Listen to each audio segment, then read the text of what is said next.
Okay, good morning, everyone, and welcome to today's webinar. My name is Barry Crosby, and I'm one of the communication officers for the Green Era Hub project.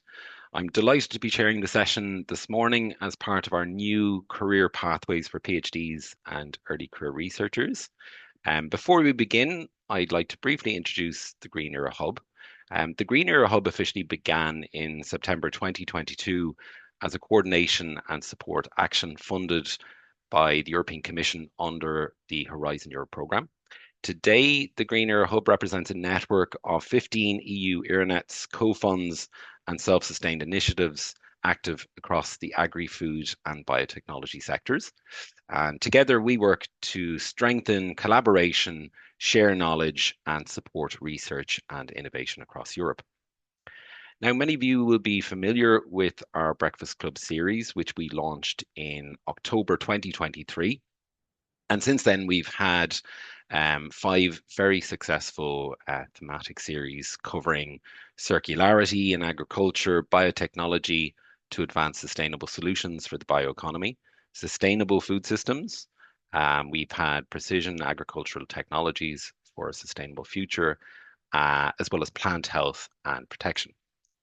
If you're interested in any of these topics, all webinar recordings are now available on the Green Era Hub YouTube channel. So please do check those out. Now, the series which begins today shifts focus somewhat from scientific themes to the theme of career development.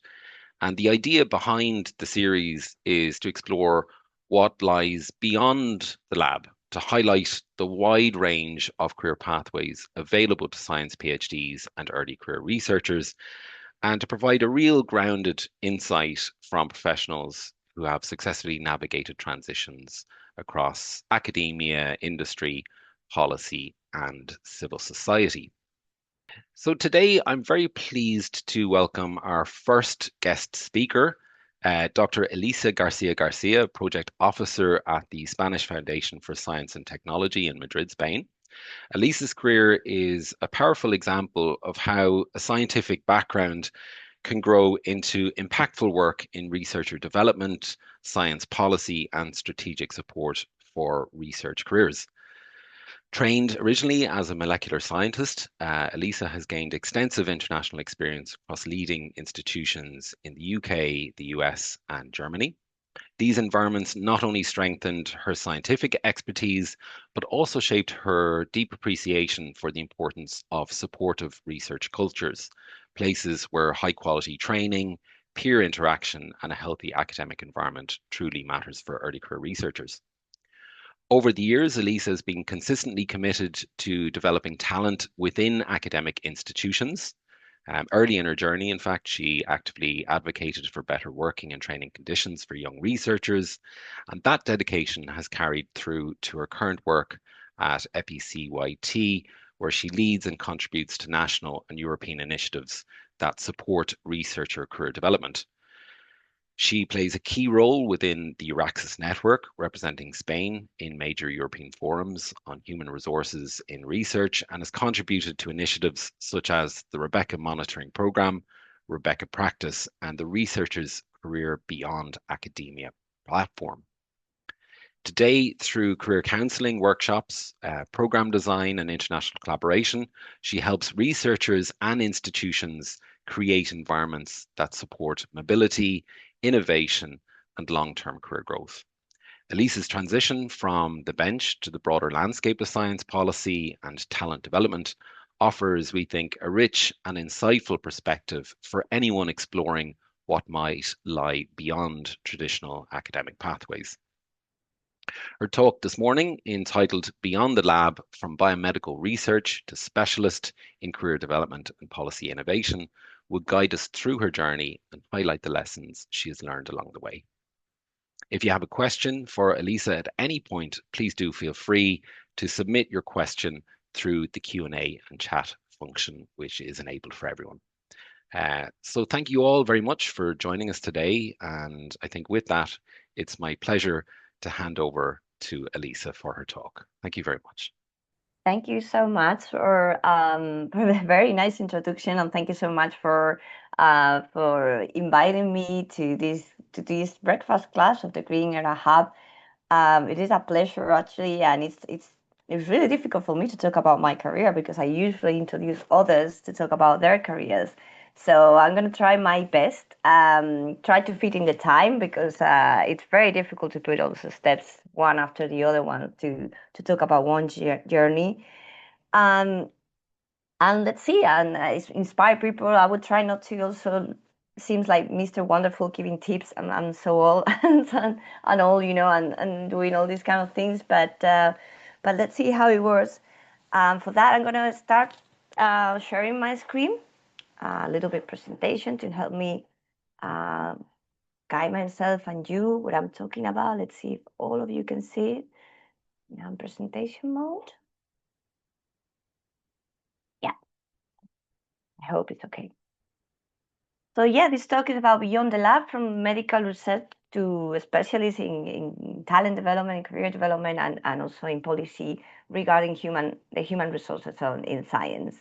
So the main question is how I end up being a project officer at the Spanish Foundation for Science and Technology when I did my PhD in biomedicine. So how did it happen? So I'm going to try to in the next 30 minutes or 35 minutes I will try to give you insights about how one can change career. Actually, this is what I did. So my first tip is that I am a project officer at the Spanish Foundation on Science and Technology, and that doesn't mean anything. So if you read my job label, it's okay. What is he? What is a project manager? What is a project officer, policy officer, and so on. So don't mean anything. So it means that you need to really understand what others are doing. You really need to understand what is the job position. The best way is to ask. So I'm going to explain actually what is to be a project officer at the Spanish Foundation. First, what is the Spanish Foundation for Science and Technology, or FECIT?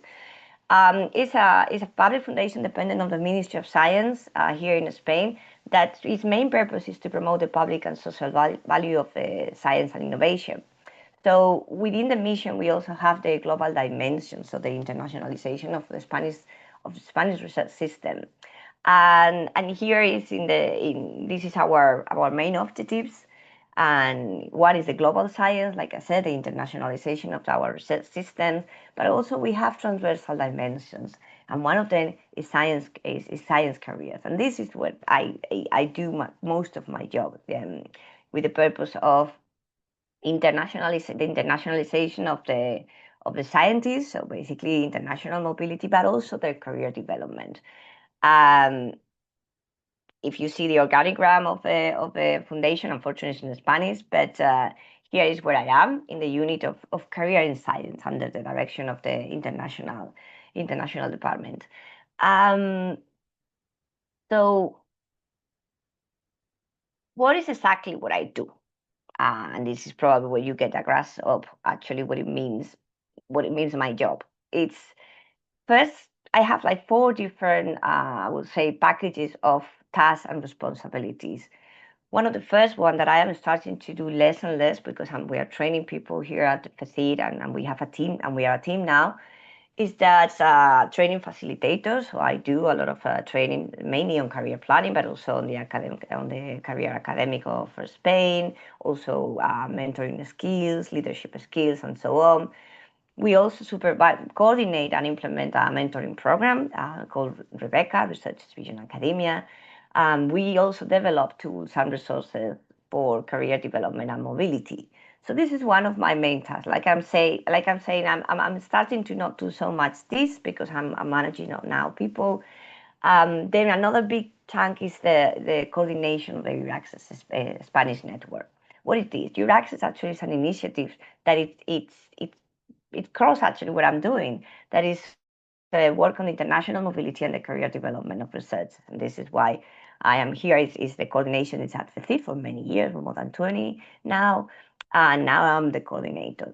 So this network is 116 research performing organizations and universities that actually provide services to researchers. Then I'm the portal administrator of the Your Access Spain website. I do. I am the bridgehead organization, so basically, I am the connection with the Spanish network with the other networks of it at the European level and of the initiatives and with the European Commission.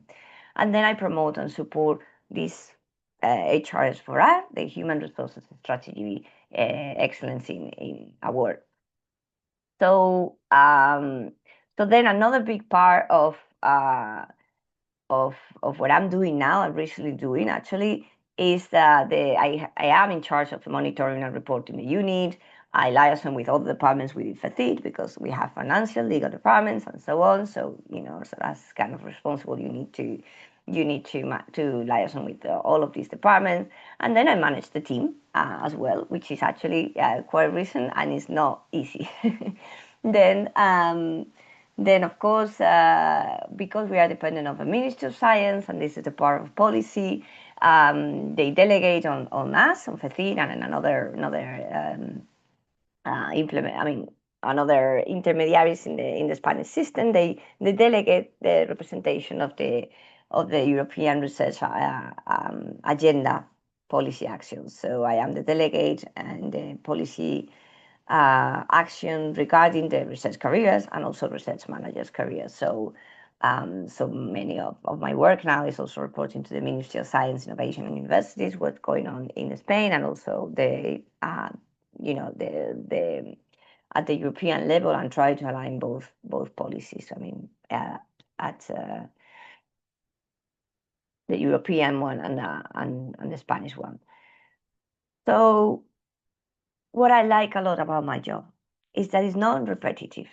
Is that it's highly. I am a highly social person, so it's extremely social. I have to be all the time talking with people, connecting with people, coordinating people. So it's extremely social. Sometimes I wake up and I am from 9 o'clock until 2 o'clock talking with people. So definitely, if you want to do my job, definitely you really like to you really need to like to talking with people. I have a lot of freedom actually. It's kind of like being entrepreneurship here. You can have an ideas, propose them, and I can decide more or less, not always, but where can we go? And sometimes you force even the institutions to do new things actually, to get engaged with new topics. Sometimes it's a burden, this, because sometimes there's so many things to do that you want to do, and then they say yes, but it's up to you if you can. So it's like, okay, maybe we need to stop doing so many things, otherwise we can it's you cannot handle. One of the things that I really like is that it's very impactful. So I we are talking about European policies and also national policies here. So of course this has a lot of impact, and also the organization that I have has a lot of reputation. It's very well known in the Spanish system. So it's like, okay, people listen to you when you talk. When you say things like, okay, the research career should be in this way. Oh, let's try to do something more for better careers. And it's highly rewarded. This is something that I like. That is very important for me after what you can see now from my steps in my career. That we are rewarded. We are when you do something, people actually acknowledge what you have done. So managers in lines really acknowledge and also say to others, like, okay, she was the person doing this, and we have this culture in this foundation, which is actually very nice. So what are the competences, the skills that I need basically to do my job? Of course, you need to know how to analyze that data. You have to be extremely creative. I mean, something that data and creative is something that all researchers can do. You need to have a high systemic thinking. This is something that you learn while you are being trained as a researcher. So connect the dots, and come up with new ideas. You need to communicate, but it's not only just communicate for the sake of giving a talk, but also high interpersonal skills. So you use some negotiation skills, um, and influential skills. You really need to talk with very, very different people, policymakers, researchers, rectors, directors of institutions. So you really need to understand your audience and talk with them. Then you need to have capacity to manage ambiguity and uncertainty. Yes, a lot. Even with sometimes talk about policy, but you never know what's going to happen, especially when geopolitical situations like now happens. It's a strategic. You need to have a very strategic vision, of course. I mean, you cannot start things or do things just because the sake of it. It would not be. I would not be desirable. You need to work in team more than I ever work in my life with a team. You really need to learn how to work in a team. There is tons of work here. You cannot do it alone. And then something that I would say many of these competences researchers gather through the training. But I have two here that needs you need to have to do my job. That is HR policy in research knowledge. That this is something that you don't get during your PhD or postdocs or your scientific training. And institutional knowledge, what it means. It means to know, for example, within a ministry or the European Commission or the European Research Area, how things work. I mean, who is who, and for example, if the European Commission um, um, what is a communication for the European Commission, the Council communications or Council or a directive. So you really need to understand this is you really need to have this institutional knowledge to do my job. So, like I said, the main question: how did it happen? How did I end up being a PhD candidate in biomedicine and then suddenly a project officer? What I explained to you now, what is to be a project officer at FECID. So, how did it happen? How on earth did I end up doing this?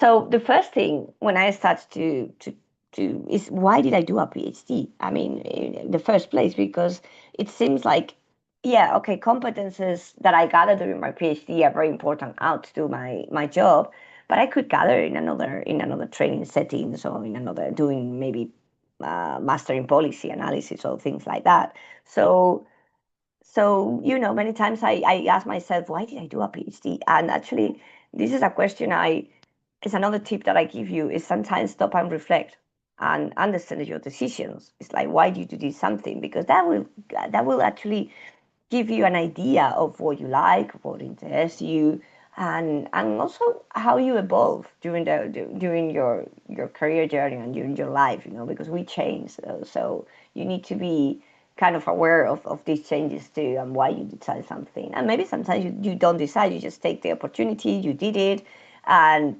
with no reflection, with no. So sometimes you need to, even afterwards, you need to reflect, otherwise you will not learn. So the truth is that I did my PhD because I wanted to know more. I'm a person that really likes to know more. This is sometimes put me in a problem here in my job that I'm doing because you don't have time to sometimes digging into the topic, like you do with a PhD. Um, so I drag myself to work like many hours because I really want to understand a policy paper, because I really want to understand the causes that is causing this doing something, this systemic thinking. But also there is another truth here. I did my PhD because I thought at that time it was the best option for me. From the options that I knew, that actually there was only three: to be a teacher at like a bachelor, yeah, high degree, no, sorry, a high school teacher. Well, not very appealing for me at that time. And to be a technician, a lab technician in a clinical hospital, things like that. And this is what I thought that I could do with my career in molecular biology and biochemistry. That was not true. There was a lot more paths, but I didn't know any. So I thought, okay, the PhD is more for me because if I want to know more, if I really like the science, I really like biology, and so I will have the opportunity to continue with this topic, with the field here, and doing a PhD. I think this was totally wrong. Don't take decisions like this. I mean, I think it's my next tip, of course, is explore before taking a decision, and also learn how to live with a fuzzy goal. Maybe you don't know what exactly you want to be. When you go to an interview and they ask you questions, how do you see yourself in 10 years or 5 years, or what you want to become in 10 years? I always say, I don't know. I have an idea of the kind of job that I would like to do, but I cannot tell you what I'm going to be because it's not real. This is not reality. Sometimes we don't know. It's just okay, but at least explore, the many options that you have because otherwise you will be taking a very biased decision. So another big question is how did I enter my PhD? Because it was not the common thing. It was a long time ago. It was in 2000, if you call correctly, 2004, um, and no, 2005. And it was not. I didn't have my marks were good, but not as good to get a fellowship. so so even I tried hard to study a lot. It wasn't sufficient. I mean, it was very competitive. There was not a lot of fellowship at that time in Spain. The system was not as big as now. So the key question to get the PhD was this international experience. The first time it happened, and it happened quite a lot. I did an Erasmus in UK for a year, doing actually, everybody told me, don't go to UK, don't go to UK to do your last, not because it's UK, it's just don't go to do your last course when you actually start to get the labs to start your PhD. You don't go abroad, otherwise you are out of the game. I did. I just took the other way because many reasons. Personal situation was not good in Spain, so I went to UK. The thing is that my supervisor, the person who who offered me the PhD, was like, okay, he really was interested. I had this international experience. He was a postdoc before in Sweden, so he really appreciated the international experience. And this is why I started to do research practices, like totally voluntary for a few months. And then he offered me a PhD because he had some money and he gathered a grant. We came with a PhD, and then he offered to me. So this is how I started because my first idea was to come back to UK to do my PhD, but they convinced me to stay, and I started. So then I got my PhD in biomedicine in 2010. I stayed 1 year more in the short postdoc. There was very important people for me in this moment. It was my mentor, my scientific mentor was a postdoc. My PI was never in the lab. He was very involved in gathering funding, basically. He was, and also in policy and in regional policy. So we didn't see the guy, basically. Um, so it was a postdoc. The problem was that when she left, I felt abandoned, to be honest. And then also technicians. And then at the end of the PhD, I supervised another PhD. Very awkward, but it happened. And I learned a lot with this woman too. Um, okay, this is it. No, it happened something. I became to advocate for research careers because the reality was that I was not having a good time. We were not having a good time in the institute that we were actually in Spain. Many researchers, many early career researchers, PhD candidates, most of them, we were not having a good time. Um, we were, I would say that, how to put it? I mean, basically, like I said, we felt that we don't have a guidance to do a PhD. We were asked to do a lot of hours. I mean, it was very different, very bad experience in my institute actually. And we put it all together and we decided this cannot continue like this. And it was actually took in advantage from what it was called the Federation of Young Researchers. They heard, that, oh, these people in this institute are getting very very angry about their situation, so let's talk with them, and they can come to us and help us. The main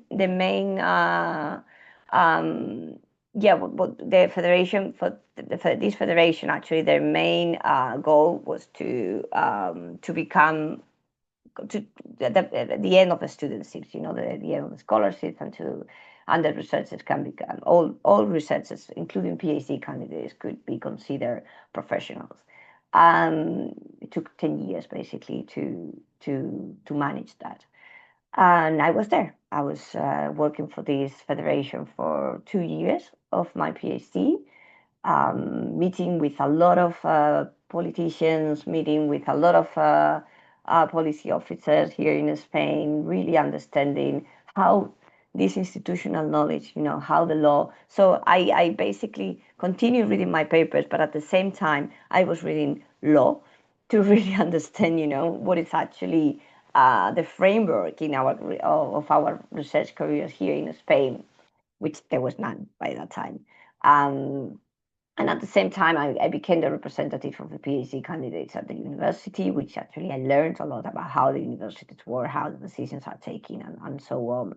So it took me a lot of time. I mean, a lot of my time, as you can imagine, because I was still doing my PhD.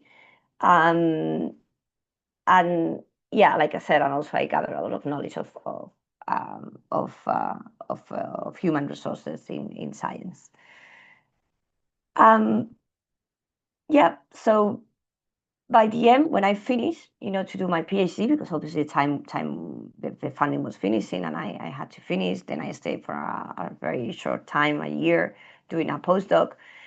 So I would say, if I have to summarize all of the results of me after my Spanish PhD experience, I could say I published quite a lot. I mean, in stem cells, that it was my topic, stem cells for the replacements. Actually, I was more into the neurodevelopmental biology, understanding how stem cells become neurons. So I published good. So my research profile was good. I learned leadership skills, because the fact that my PI was not in the lab, even when my postdoc left, I was alone.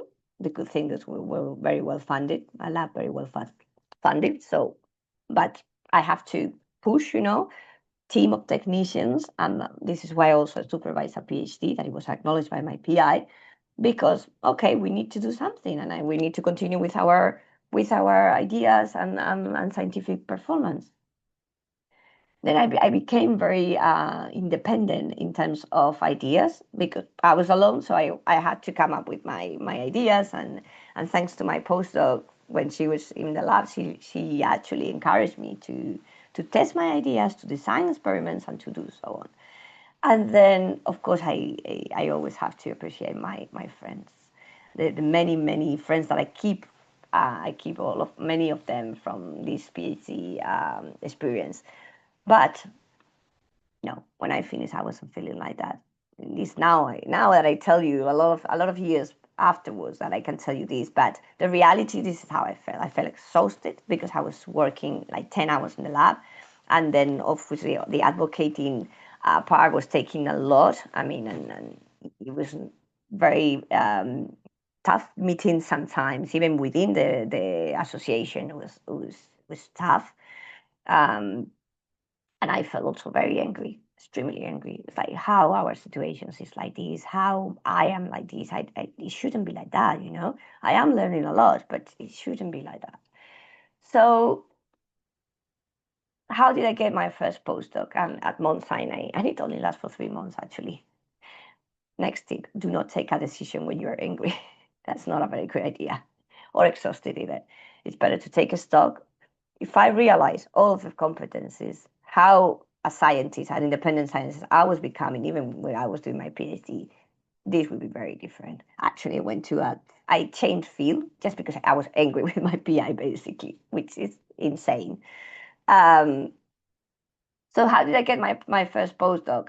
Well, this is not a tip, because the reality is, do not rush and follow your instinct when something in your gut is telling you that this is not the right place. But the reality, it was 2 years after an economic crisis that it felt in all the country. I tried places in UK to do my postdoc, and unfortunately, they always say the same thing. Because of the situation, we're not sure, to hire a postdoc now. We're going to wait and see. But I couldn't wait and see. I need a job. So so I changed gear, and I went to United States. That it was not my cup of tea at that time, but there was more jobs there. So yeah, even though every single sign was telling me, well, this is not the right place to go, not because of the country, just because the lab that I'm talking, that I end up doing. I have friends also in the same institution, and they told me, people do not talk about very well about this lab, I didn't hear. I was like very worried, to be honest, because the economic situation, especially in Spain, Um, so yeah, I rush basically. So sometimes you say to people, do not rush, wait a little bit. But the reality sometimes is that you cannot control your political circumstances. Imagine now people in the United States are being cut half of the budget in the labs. You cannot tell them, yeah, wait a bit and let's see. Well, it's not good. So it lasts only 3 months. This is something good that I realized was not the place for me. So I changed. I learned a lot about visas that time in United States because changing labs was not the best. I didn't do it in the best way, I must say. So I ended up having an immigration issues, to be honest. But I learned a lot, and I started my postdoc at Columbia University. This time I changed even more. I started to work with Drosophila because I was working with stem cells in a plate basically. So tip five: work for someone who values your ideas, not only your technical competences, if you want to continue your academic career. At the end of the day, the academic career is all about becoming independent. And to become independent, you need to have ideas. So you need to be in a place that you have a good environment to nurture your ideas. If someone just wants you for their technical competences, what they want is not a postdoc, what they want is a technician. And if you and at that time I said yes to this job because I was worried a lot. I mean, being living in New York, it was very expensive, and my husband boyfriend at that time, with one salary we didn't make it. So, and I was very worried. So I always say myself, why did I stay in this country? but but yeah, the reality was my partner who was and who is a scientist. He continued, this dual body career. That he already gathered a position there, so I stayed with him. So I took this job. Um, well, I learned a lot about Drosophila, I must say. But it was not, again, was not the right place. Although I also supervised another PhD, which it was a very encouraging. I received a lot of help from the technicians, again, from the lab in front of me, the Martin Chalfia Nobel Prize. And I have to say that my beloved husband was extraordinary there because it was not an easy time for me. And how I felt is trapped, suffering from no imposter syndrome, investor syndrome. So basically, you already move country, you already start a position, you change, you start another one. You cannot change again. This is how I felt. I cannot do it. And at the end of the day, the goal was to come back to Spain. I didn't like the city as well. It was amazing. Living in New York is amazing for just to go for a tourist. To live, not so much. It's expensive. The quality of life is nothing like my country. So I wanted to get out of there. But the reality was I need to publish. It is publish or perish because otherwise my career would not go. I would not get enough merits to come back to Spain with a permanent position, so with a tenure track position. So I felt trapped, and I worked as hard, a hell of a lot in the lab. I mean, my first project didn't work. Then I pushed my supervisor to do another project. He didn't like it, but he didn't come. The idea that he gave me, I didn't like them a lot at all. So it was tough because I didn't feel that I have his support. Basically, I also tried to apply for funding, and I was not encouraged. He said, then, usually I don't get funding. Yeah, for a postdoc, this was not a very good place, but I have to finish. So um, something along the lines, just because I started to do a course in academic writing. I don't know why.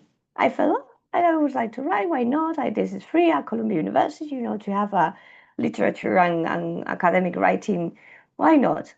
I learned so much in this course, to be honest, and I really like it, enjoy it. It was a breath, a breath of air. I mean, yeah, during all this situation, my first baby was born here in 2014, something that every mother should be very happy. No, I had postpartum depression. Imagine how it was. I really want to finish my lab, my project there to publish and go. Obviously, a baby it slows you down. It's especially at the first few months it will do it, and then I felt like I should take care of this baby, and at the same time I need to finish all of this because this is the way to get out of here. Obviously, very biased decisions. No, there is always more solutions. So I felt I had a postpartum depression, and the tip six that I get from here is you are not a superwoman. Especially I say for women, men obviously the same. But for women, because when you have a baby, this is very linked with gender roles, and the reality is that you need to get support. And this is why I always say thanks to my partner, because he was there. For the first month, he was the one taking care of our baby, to be honest. Um, Another thing happened at the end of the year when I came back from my maternity leave, and they said to me, okay, there's no more funding, you're going to have to go. I negotiate, bringing back my negotiation skills, and I negotiate to stay for a little bit longer, for 6 months more, just to wrap up, and to publish, which I did, like 1 year later. But during that time, the NIH was starting to try with postdocs funded by the NIH. This IDP, I don't know if you know about it. This was a career development program. So it was the first time that we are starting to be a little bit aware of our competences. It was the first time that someone, an application, an app, asks you, "What are your interests? What are your values?" I was like, oh, I never thought about this like this. It was quite interesting. And also they're starting to do workshops. It was very early. We're talking about 2015. Um, they were asking about doing training about how to write your CV. By that time, academic CV, of course, how to apply for grants. And it was like, wow, they can train us on this. So for me, it was like a kind of wow. But it was for me actually for my academic career fell a little bit late, to be honest. But it was like, whoa, yeah, this is a very interesting way to support careers, of researchers. Instead of the way that we were doing it when I was in Spain, that it was advocating for rights, for research, for early career research rights. This was okay. There is another way to support careers. So the result of me after my US postdoctoral experience was like I was a mother, first time. I had a lot of friends as well. Some of them I keep then, and it's a big network now. I had my first experience with what it could be the career development support systems. Um, and then I gathered a lot of international competencies. I mean, New York was like the UN, so there were so many people there that I have to work with that it was very interesting, and I really liked the expression. Of course, now I can tell you this again, after many years, of reflecting and so on. No, the way I felt was like this. Um, completely depressed.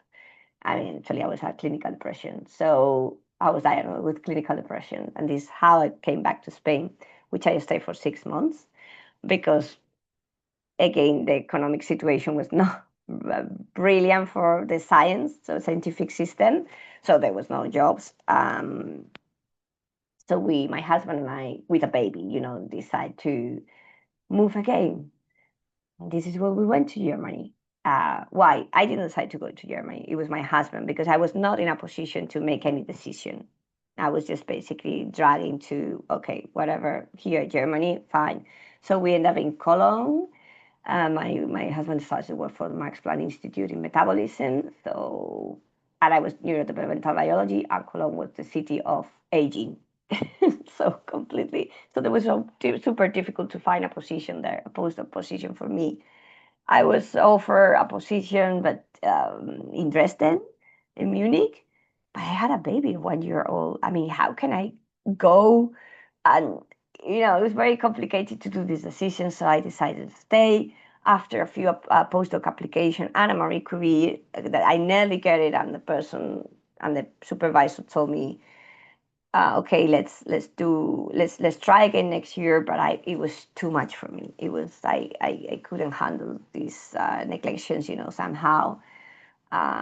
these failures. I felt in that time I felt like failures, and the reality of academic career is that you need to apply for a lot of things, and you gather notes for all the time. But you can imagine my self esteem after the American years were not in the best position. So I started to do something. Okay, I did my course in academic writing, so why not to teach? With this idea of you can support the careers of others, why not to teach? These skills, how to write a paper, and it was my first workshop. I mean, my first workshop with no teaching skills, so it was. I mean, now that I'm looking back, it was a disaster, but somehow people were happy with it. Then I met CERFA. CERFA is the Spanish Association of Researchers in Germany, and these people were very into doing a lot of things. It was not advocating, not so much, but it was more about science communication and, of course, science diplomacy. Um, and they were interested in my workshop, so they said, "Why don't you give us?" And also, people were connecting me with universities, so I started doing more of this workshop. Then we started to do workshop in career planning. And thanks to Adela, that was my first partner doing this, we we we developed the training together, and we're starting to do this training. It was we had a good fun, and it was great.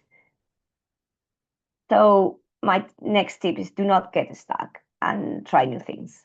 So otherwise, I would be crying. I mean, I was crying when I arrived to Germany, and the only thing I did was to go to German classes. But it was not. I realized that it would take a long time to learn German.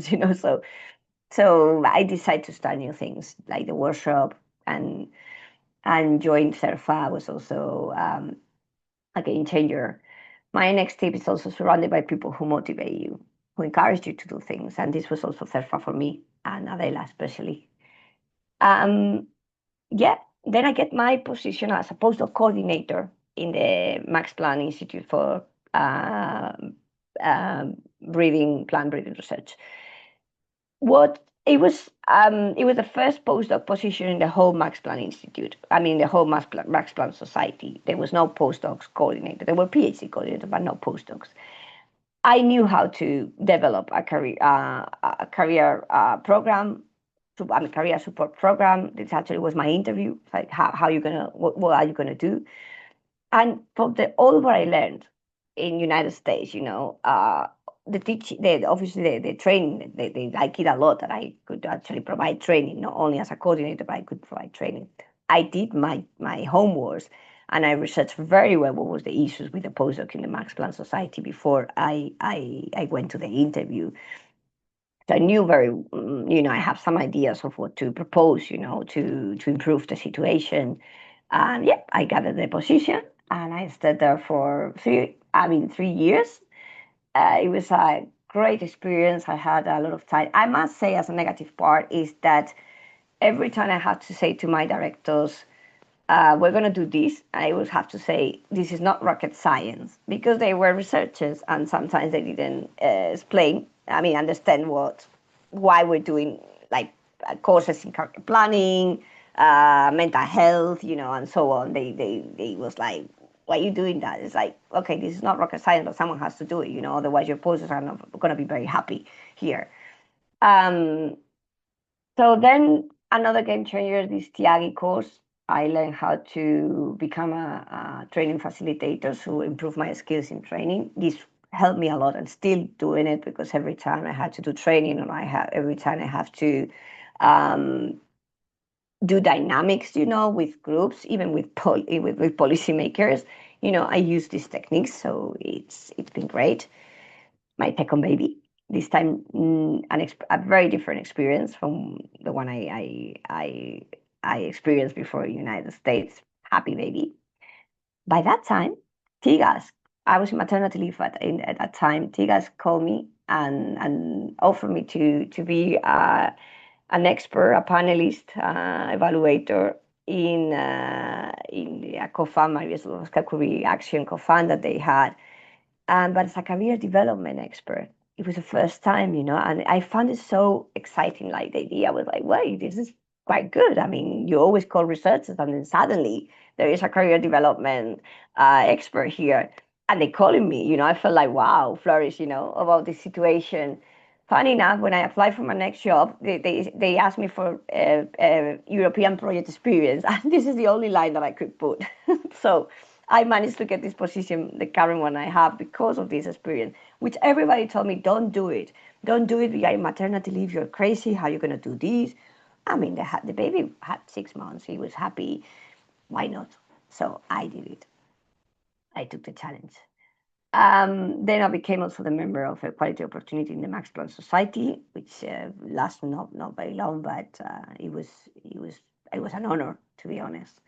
Um, so the result of me after my German trainer as a trainer and research manager experience, I felt empowered. Now yes, now it's not after my reflection. That time I felt super empowered.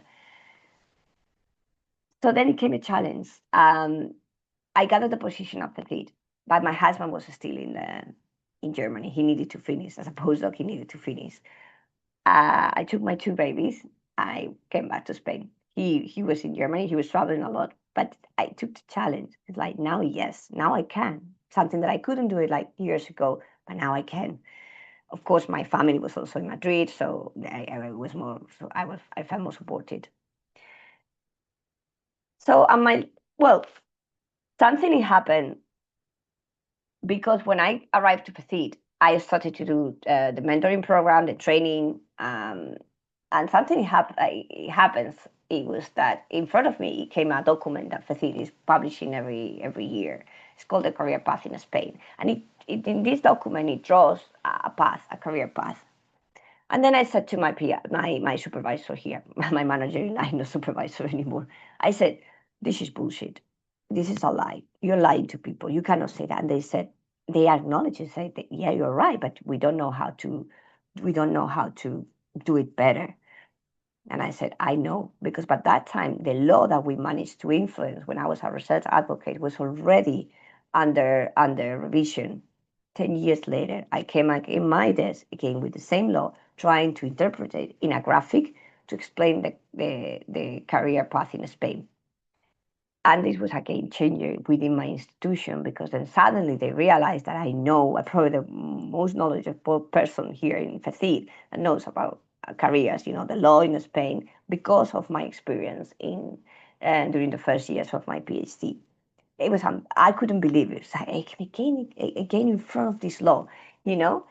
And then by that time, I was talking now with the secretaries of state of research in Spain, telling the idea, telling how to showcase, the career path in Spain and so on. So yeah, again, talking with the same people that I talk, well, not the same person, of course, they change, but um, with the same position. I mean, people in the same position, that I took a lot of years ago in a very different way, because now I was working for them.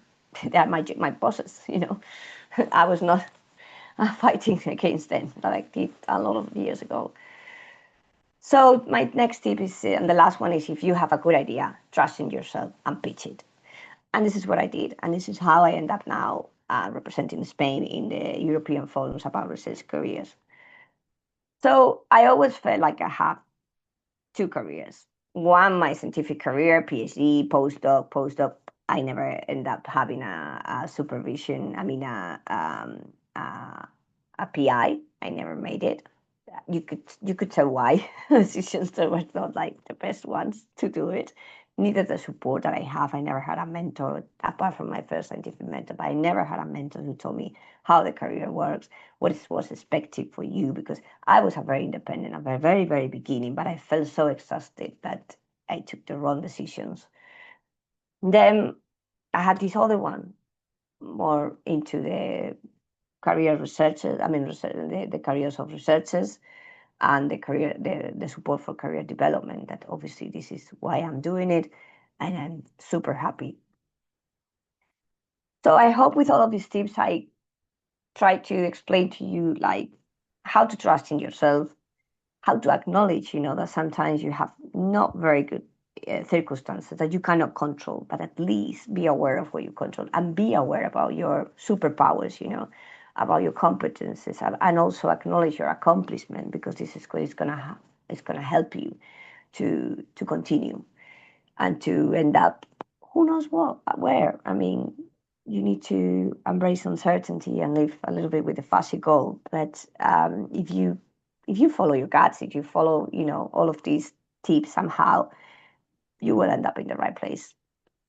So thanks for listening, and good luck with your careers.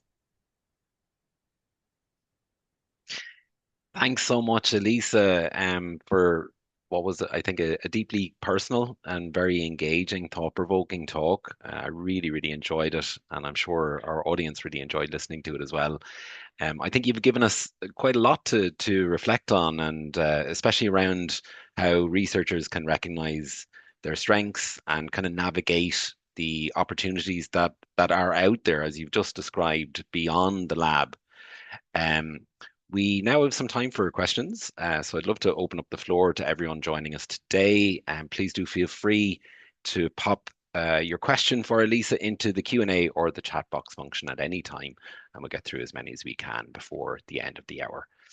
Lisa, just to get us started, I might kick things off with a quick question of my own, if that's okay. Um, I'm just struck by the number of like really excellent tips that you provided for our audience today. And no doubt it kind of struck me when I was listening to you that there will be a lot of people joining us today who will be able to resonate with that particular personal reflection of your career path and journey so far. And I was just wondering, what particular advice would you give to early career researchers who at the moment are struggling with uncertainty about their own futures, and who maybe feel stuck in their own current career path? What kind of immediate advice do you think you would like to give them? I mean, first, you have to believe, that you can be happy in other different type of jobs. There is more life outside of academia, and I mean, when I was at the very beginning of my career, I was so focused in science that this was like, okay, this is the only thing for me, and I want to be a scientist. And obviously, when it wasn't happening, I felt so bad, and so frustrated. But the reality is that I am even more happy than when I was a scientist. I will never come back, to be a researcher. Um, so yeah, this is probably, that you can also do a lot of different things, and you will be also very happy. And then you only need to explore. This is the difficult, explore, and try things to see if you like them. It's not gonna. Sometimes it's not very direct way. It's many curves in the journey. Elisa, thank you so much. There's just some very nice comments coming in actually from our audience this morning. Many people inspired by the talk. Um, the first comment reads, "Thank you, Elisa. That was a wonderful insight, interesting and personal and professional, all at once. Great journey so far." Um, Somebody writes, "Wow, that's really super inspiring, and especially for the women in the audience. What a wonderful talk. I guess many of us can relate." So fantastic comments just coming in there. Um, Elisa, just another question from me. I'm just wondering, from your perspective, what skills do you think researchers undervalue most in themselves, even though they're highly transferable to careers beyond the lab? Yeah, I would say there is some that they are not aware, like your communication skills, but there is other ones that even if they are aware, they think they are the commons in the general society, like the cognitive abilities and the creativity and the core of the researchers, what we call the competences, like data analysis and so on. We are surrounded by people. When we do the PhD or postdoc, we are surrounded by people that they are all like us, but this is not the general population. So you are not very aware. And also, scientific environment, it's always, and this is the way we are trained, it's always negative critics are all the time there. We learn from our peers basically, criticizing us. it is the way, it says you come up, you write a paper, and then you have your reviewers that are basically crucifying you about how many things you did wrong. You give a talk, and then you have 1,000 questions. What is the control? What is whatever? So that makes you feel that you're not good enough. And this is not the reality. If you do this outside of the research environment, the other people just say, "Wow, it's amazing." This is what happened when I started to work at FSC. I just came up. I remember doing an analysis of a statistic analysis. Well, these data are very bad to analyze. I said, wow, how do you know how to do that? I'm like, okay, come on, guys, come on. So yeah, I must say that these core research competences that maybe, yeah, they're not very appreciated within the environment that we are, because everybody has them, but not true in the general population. Thanks so much, Elisa. Just again, we're being flooded with really lovely comments from our audience, and just thank you so much for writing into us. Somebody just says, "Thank you, Elisa, for sharing your insightful journey. Amazing and insightful. What a wonderful journey. Thank you very much." Um, Elisa, just the other question I had for you relates directly to what you are currently doing at the moment. And I was wondering maybe if there are people in the audience today joining us who might be interested in transitioning from the lab into your kind of career path at the moment. What specific steps do you think somebody should take if they're interested in transitioning into either scientific policy or into research management? Yeah, I guess, I mean, I would say that even though I do both things, research manager, specialize in career development support, human resources and research policy, I would say there's two different things to do. For research managers, actually, I think it's very easy to transition it for research managers because they are in your institutions, many of people. So you can talk with them. You can also get involved in some of the things that they organize, events. Obviously, you start to get skillful training, but especially to get more managerial skills. And I think it would be easy, to even to try and say, okay, I like to do this or not. So I would say that to start this journey in research managers, I will join voluntary actions that your research managers at your institutions do. First, to try if you like it, and second, to start gathering the competences. Because there are many job positions now going on for research managers, more and more, and it's a booming market for research managers now in many countries in Europe. Um, then for the policy aspect, this I would say, well, you need to join some association doing this. Like, for example, if some of you are Marie Curie alumni or have a Marie Curie, you can join Marie Curie Alumni Association, that they are very active in policy advocating. Eurodoc at the European level is also, and then there you will start and paying attention, to this communication for European Commission, to really and to your country, to really understand what is actually the policy um, that influenced your career, somehow. This is a more difficult path, I would say, to get into, but also you can join the JRC. They also have internships and these kind of things. So to start working on that, but definitely associations, as it happened with me, is the best way to start a little bit of flavor of policy. Thanks very much, Elisa. Just a question coming in from the audience. At which stage or stages of the career do you think it would be useful to have a meeting with a career advisor? And what would be typically the signs that bring you to start thinking about this? I mean, I would say that as early as possible to talk about a career advisor, especially if you feel stuck.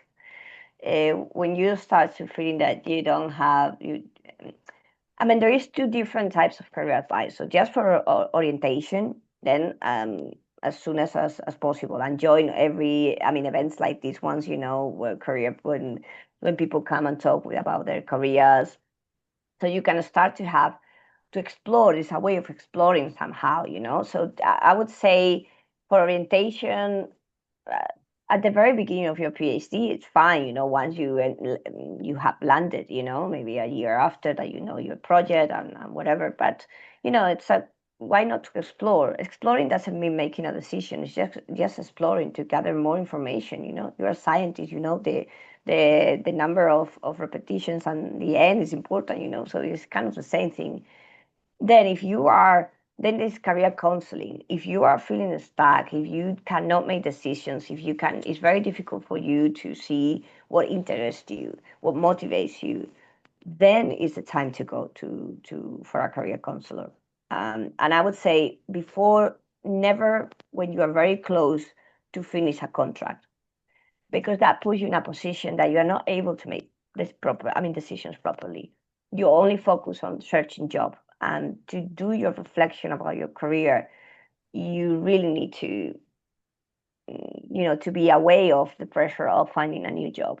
That usually is when you go to a career advisor or a career counselor when it's about your contract is about to finish. It's like what next? And it's yeah, what next? If we need to work along with you, you know, before to be able you to answer what's next, because no one is going to answer you the question of what is next. Excellent. Just one last question, Lisa. Question from Mona. Very inspiring talk. Do you suggest a person with the science master, like a policy law or science communication, to go for another master in social science instead of a PhD? I mean, 3 masters. Wow. No, forget about the official training. You know, there is many different ways to obtain training. You know, like unofficial training. You know, training is just your professional development, not about titles that you are gathering. You know, to show in your actually if someone is going to employ to you, it's not going to ask for the master that you have. It's going to ask for what do you know, I mean, what did you do and how you prove me you know how to do this, because I have a master. No way, I will never hire a person like this. He has to show me that he has done this, he has done that. You know, even if it's voluntary things, like it happened to me when I was in Therfa, when I was in this association. So I wouldn't go for another master. PhD is because you really want to dig into the knowledge, you know, and to gather these skills, more analytical skills, more, yeah, the scientific methods and things like that. But it's because you really want it. If you have all of these masters and you really want to, it really depends what you want to do. I think the question here is not what I need to be trained of, is what do you need to get to be able to work in the positions that allows you to work doing what you like. I didn't have I actually I didn't tell, but I started studying psychology when I was in Germany. I did 2 years of psychology. When I came back to Spain, it was impossible, and I was thought, oh my god, I should do a master in policy analysis. But the fact is that I'm able to do it, and no one will hire me because I have this master. It was because I have the experience that I had, you know, and not because I had a master. Lisa, thanks once again for such an insightful and generous presentation. Unfortunately, I think we're going to have to wrap things up. It's just gone past 10 o'clock. Thanks once again. You've shared not only, I think, your own journey and the story of that with us, but you've also offered really very practical and honest advice that I'm sure will stay with many of us after today's session. So it's been a real pleasure having you join us this morning, Lisa, and we're very, very grateful for your time. Thank you so much. And thank you to everyone who joined us. Thank you for your time, your questions, and your continued interest in the Green Air Hub Breakfast Club series. A quick reminder that recordings from all our previous thematic series are available on our YouTube channel. So if you'd like to explore those topics at any stage, please feel free to do so. We'll hope you join us again for our next webinar series in this Career Pathway series On Wednesday, the 3rd of December, which will feature a talk by Dr. Yulia Shakalasava, founder and CEO of a biotech startup company, Exit 071, which is based in Leiden in the Netherlands. And she's going to be speaking about her experience beyond the lab from chemistry PhD to business entrepreneur and biotech founder. Until then, thanks very much, everyone, for joining us today. And I wish you all a great day and pleasant weekend ahead. Thanks very much once again to Elisa. Have a great day. Thank you. Thank you so much for inviting Thanks so me. much. It Bye was a bye. pleasure. Bye. Thank you. Pleasure. Bye bye.